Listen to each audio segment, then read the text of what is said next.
Crystal glass. Glass reflects not merely light, but man's whole progress throughout the course of history.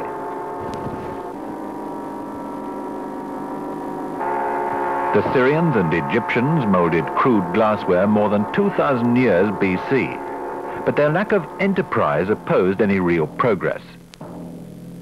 Then came the Romans, whose organization and industry elevated all they patronized. This beautiful vessel is an example of their achievement. The Roman Empire was smashed. In the scattering of its pieces, few craftsmen survived the dark period which followed. Man's ability to transcend adversity was his driving force. Out of the Dark Ages came the pinnacle of achievement, the Venetian period. The incentive? World trade. National styles developed and interchanged. It was a period of experiment. Throughout the whole of Europe, the quest was for greater clarity. In the 17th century, the problem was solved. To their sand and potash, the English added lead. Crystal glass emerged. Stourbridge in Worcestershire, with its high-quality fire clay, became an important centre. It was here in 1837 that Thomas Webb founded, on a site where glass had been made since the 17th century, the firm of Thomas Webb and Sons. In this house he lived and worked, a tradition carried on for 300 years.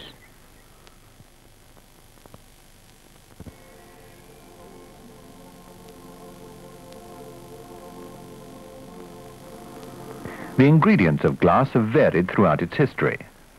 Potash, an important component of crystal glass. This substance, missed by the ancients in their search for clarity, red lead.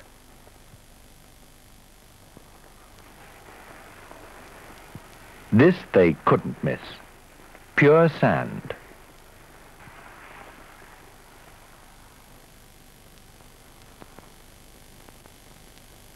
The trinity of potash, lead, and sand, melted together in a refractory pot, fuse into crystal glass.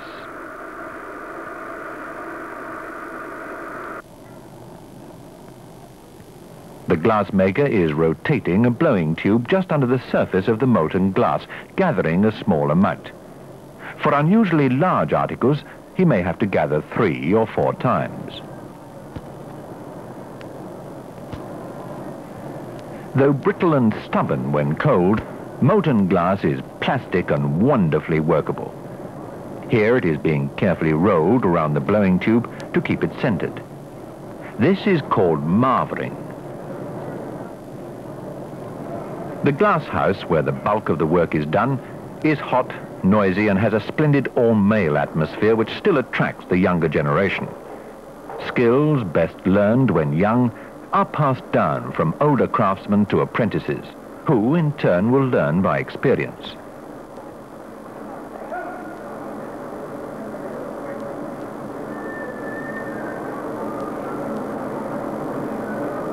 They will learn to use these simple yet vital tools for cutting, shaping, and turning. But first they must learn the basic skill of handmade glassware, blowing.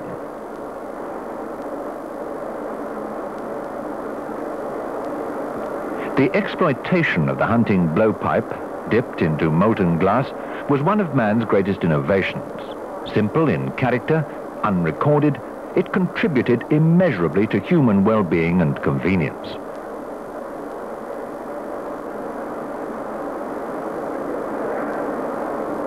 Without its discovery, life would be a permanent dark age.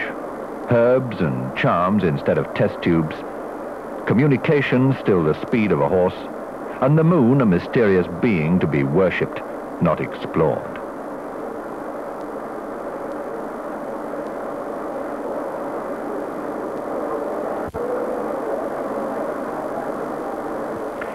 The men generally work in teams, and when making wine glasses, 2 skilled and 2 unskilled men usually work together.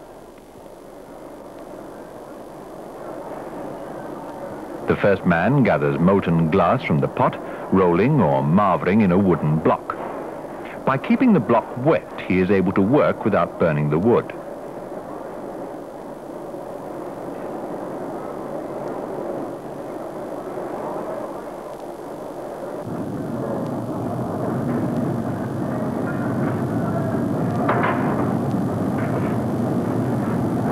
Now he blows freely into the glass to insert the first air bubble. He puts it into a cast iron mold, similar in shape to the bowl of the finished wine glass.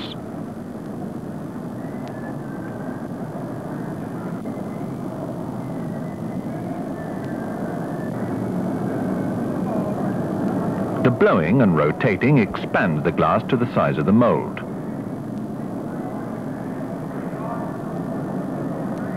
When the glass is withdrawn, the mold drops back into the water for cooling. The glass is now ready for the next member of the team. This man attaches the stem and foot, and his assistant gathers the amount of glass needed for each section. He works by judgment only, and with complete coordination of hand and eye, he shapes the stem.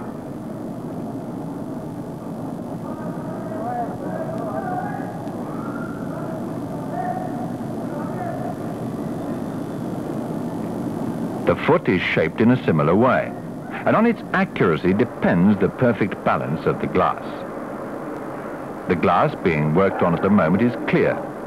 By adding coloring agents to the raw materials before they are melted, many rich colors are obtained.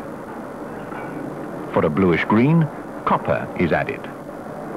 Cobalt makes blue, nickel for violet, and for deep ruby, gold is added. A counter is used to record the number of glasses made in a day. In Victorian times, bubbles were used as decoration. They are still very popular today. Inserting bubbles is a simple but intriguing process. The glass is put into a spike-lined mold to indent it. Then a second layer is gathered, quickly blown and rolled. Each indent becomes a bubble.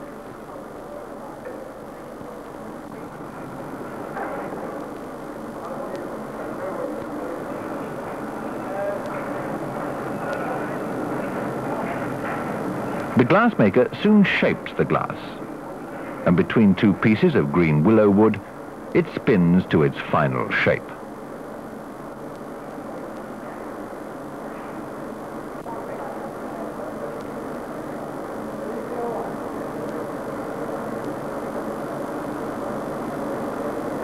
The life of a refractory pot is a limited one, usually 3 or 4 months. Not only is the glass continually being taken out, but the similarity in substance of glass and pot has a corrosive effect. Glass attacks clay, and eventually the quality of the glass becomes impaired. So the pot must be changed.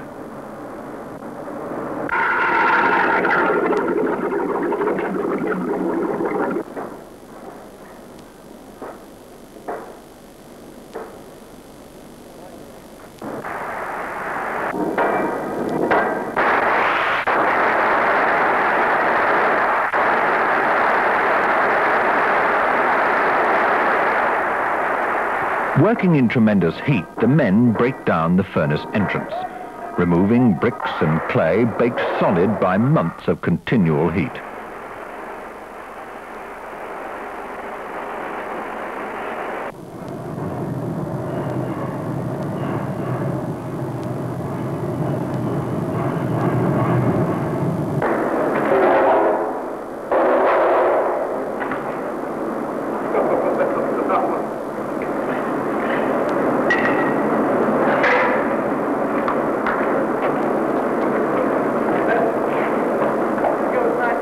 In this terrific heat, the men work for only short periods, then hand over to other members of the team.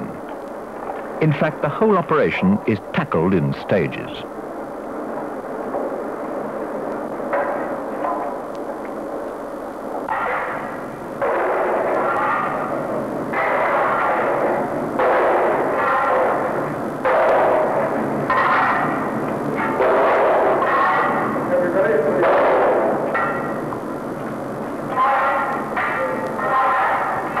pot is firmly stuck to the furnace floor by glass spilled from its mouth during gathering.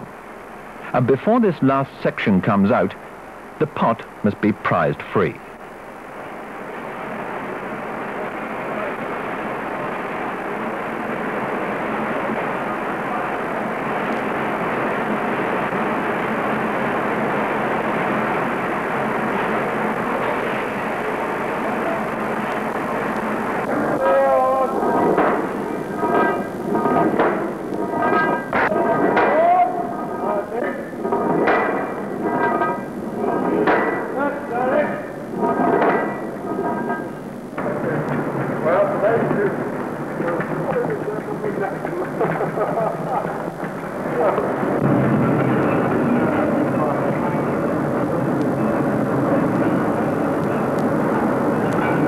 Heat and confined space make good teamwork essential. The effort and patience shown in removing these pots is remarkable. And now, the pot. A massive half-ton dead weight.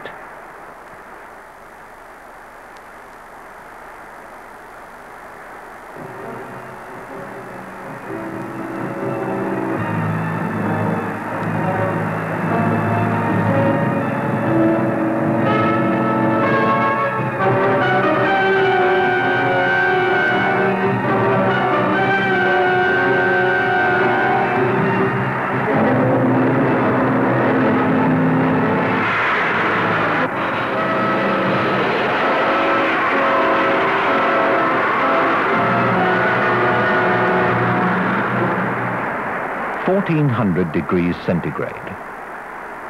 A clearer view of the flame. This single oil burner produces the heat for the whole pot bank. Within minutes, the blackened refractory is trundled out and dumped on the work's tip.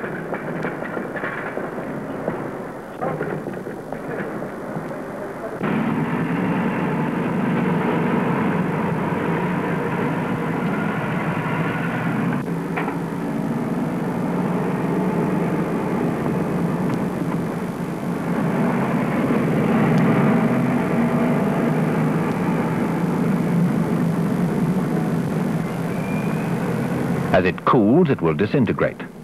Though fragments will be taken by the pot maker to study, its working life is over.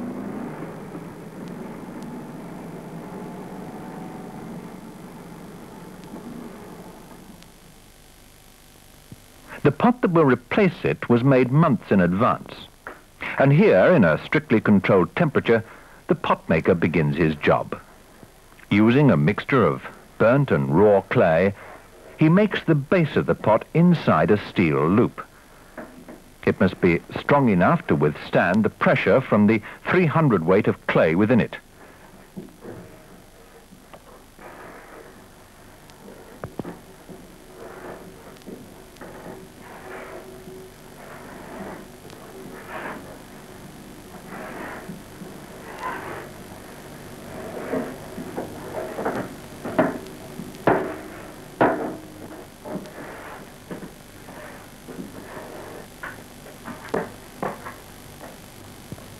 With the help of an assistant, he turns the base over and the long process of building the sides begins.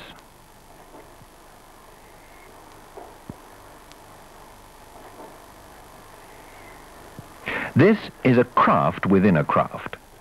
Though related to pottery, it differs in one important characteristic. In pottery, it is the clay which revolves. In pot making, the clay is static, and the pot maker revolves around his clay.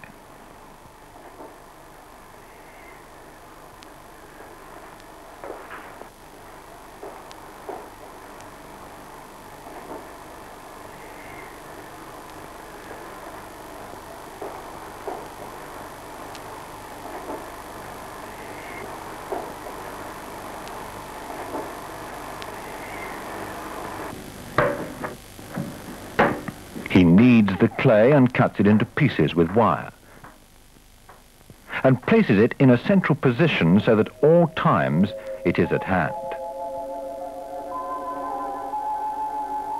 Humidity and temperature are important. and the storage room is kept at a constant 60 degrees Fahrenheit.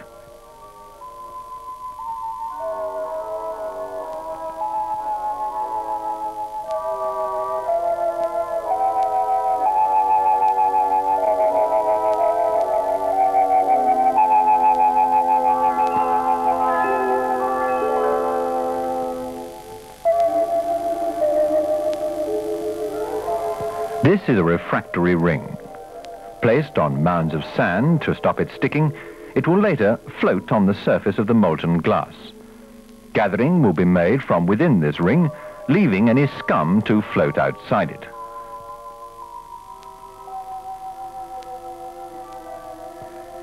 Pot making is traditionally a family business. This man is the 5th generation in his, and though his work may seem solitary, he's very much part of the main events of life. During the war, he was one of the men who worked day and night to assist the production of blown glass tubes for radar. Then his hands were often torn and bleeding from the constant battle to meet the great demand for refractory pots.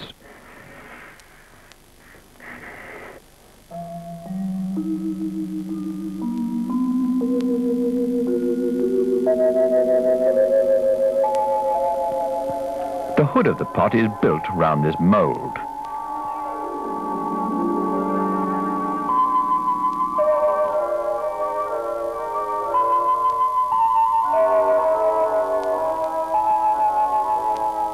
These grooves will enable the layers of clay to knit together, but it's vital that no air should be trapped between them, for once in the heat of the furnace, it would explode.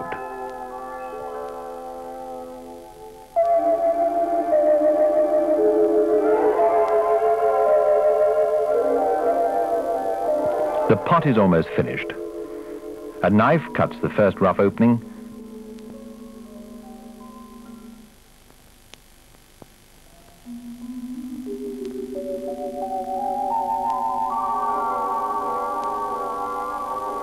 Wire is used again to cut the final shape of the pot mouth.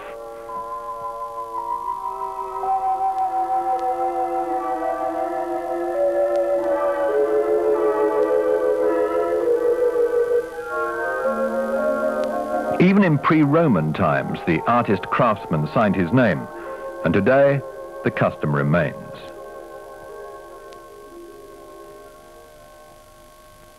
For weeks, the pot slowly dries. Now, in a preheating oven, it is ready for the furnace.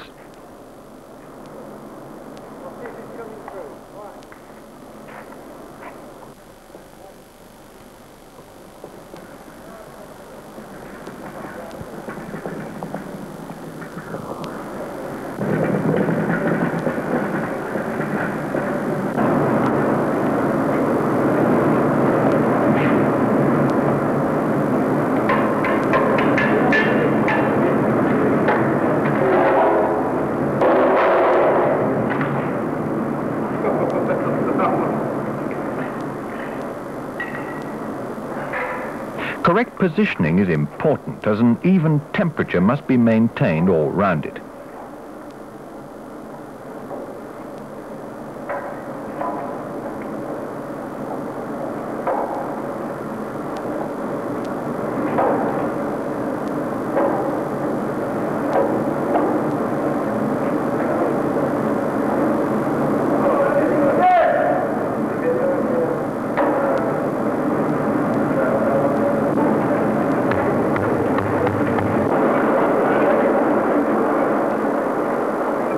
The circular fire brick now being added enables the blowing irons to be heated so that the molten glass will adhere when gathered.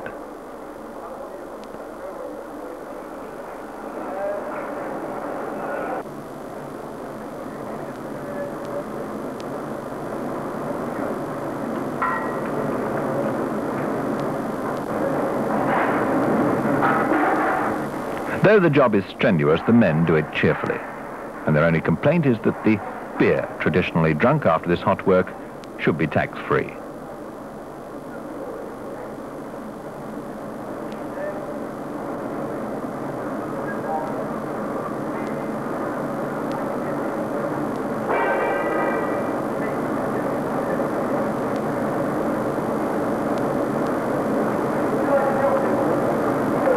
The final brick. The front smoothed off, and the glass blowers can hardly wait.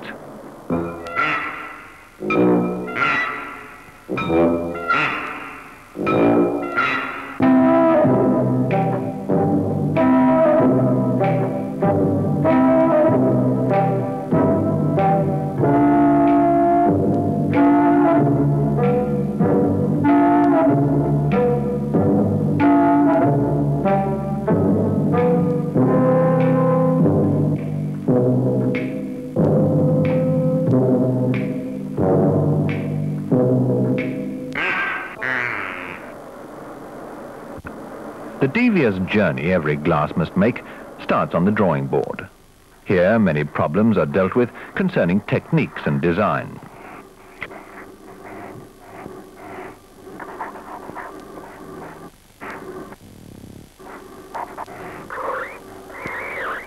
Styles have always reflected contemporary trends. Austerity or exuberance, even taxes and tariffs have affected design. Today's trend is functional simplicity.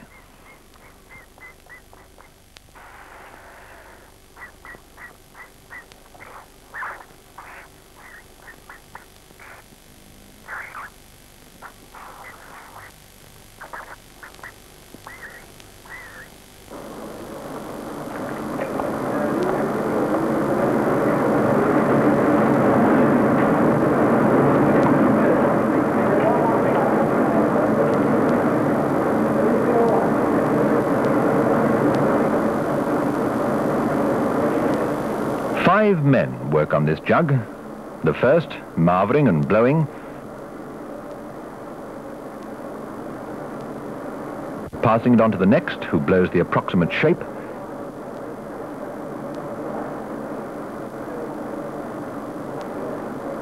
On it goes, the glass continually turning in order to maintain its shape.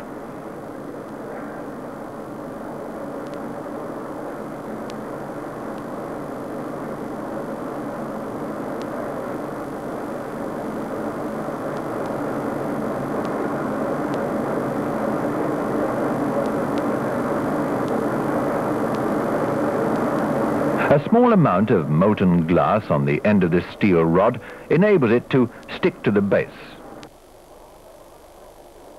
It can now be carried away for reheating.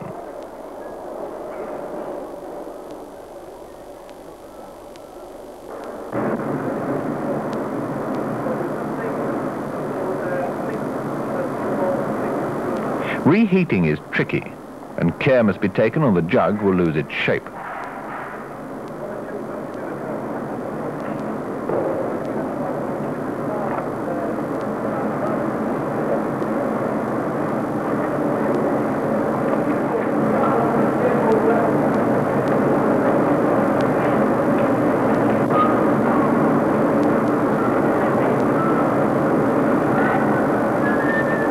A brass tube shapes the lip, and the handle is brought from marvering by an assistant.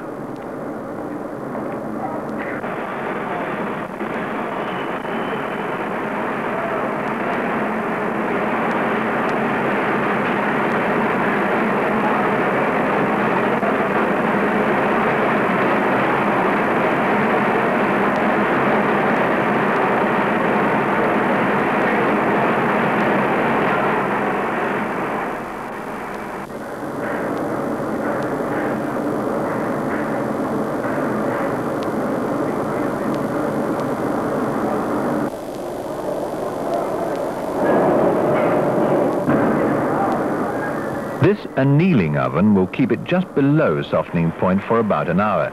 Then, for 3 hours, it will slowly cool. As it does, so the internal strains and stresses in the glass will be removed. Inspections are frequent. Glass below the high standard is remelted. Once at room temperature, the blown glasses go to the cracking off department, where the surplus glass is removed. A diamond cutter marks out the top.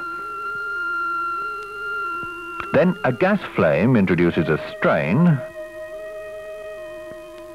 and the glass easily separates, leaving a slightly rough edge. Impregnated wheel, this is smoothed down.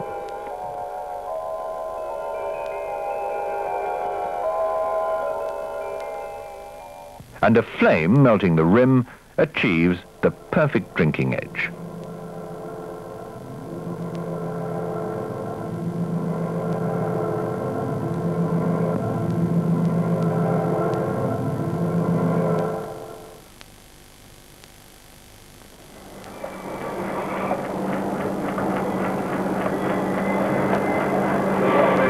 Working amongst a maze of wheels and driving belts are the glass cutters. Their skill and judgment is so much a part of the crystal industry. This pattern is being roughed out on a mild steel wheel. The glass of centuries ago was made from sand, soda and lime. It was in fact similar to the bottle and window glass today. When soda was changed for potash and lime for lead, it became possible to produce clear-cut crystal like this. To assist the cutting, carborundum in water drips onto it in a steady flow. The working lifetime of this man has been devoted to cutting glass. His reward, enviable in an age of strain and tension, calm nerves and a chance of creative expression. This boy, artistic by nature, has chosen the same career. No doubt his reward will be the same.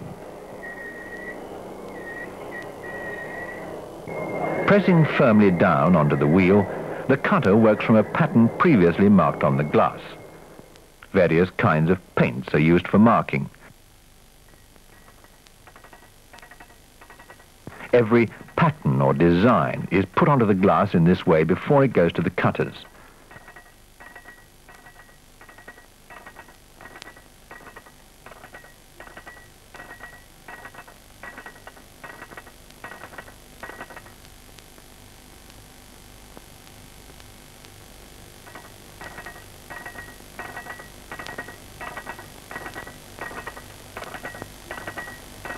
Using dividers and a hand-operated machine, the markers have complete control over the speed, size or number of turns they may wish to make. Now the glass has a complete guide marked on it, from which the cutters work. From corner to corner, and not along the lines, they produce this light-reflecting cross-cut pattern. When finished, the glass moves on for smoothing. The roughness of the first cut is removed, and any more intricate cuts in the pattern are added.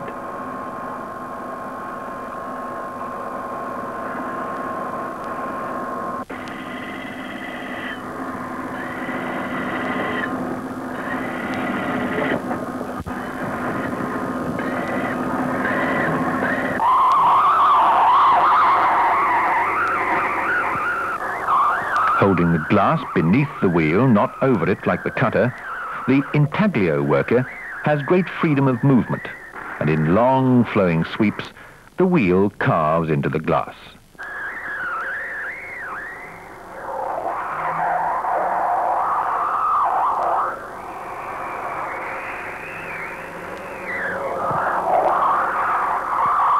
This is the completion of the jug, which commenced on the drawing board.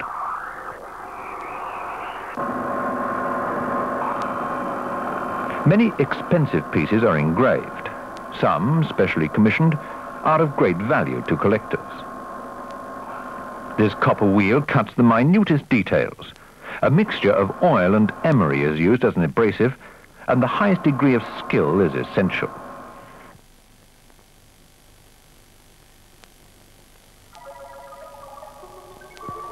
Into a mixture of hydrofluoric and sulfuric acids, every glass is immersed.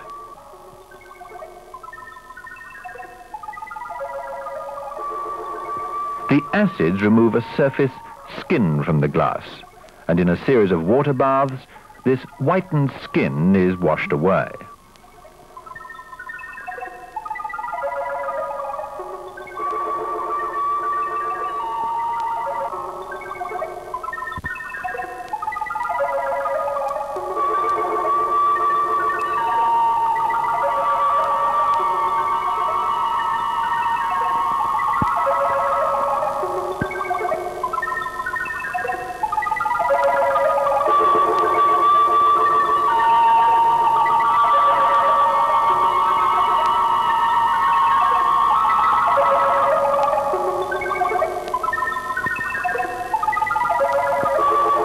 dried and polished, the final inspection.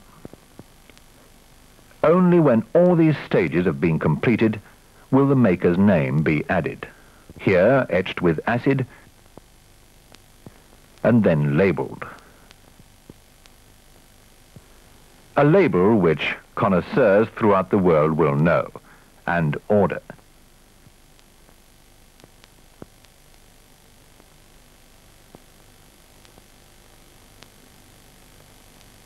They will know the luster and brilliance of the glass beneath this packing, its keen edges, fine decoration, and clear characteristic ring.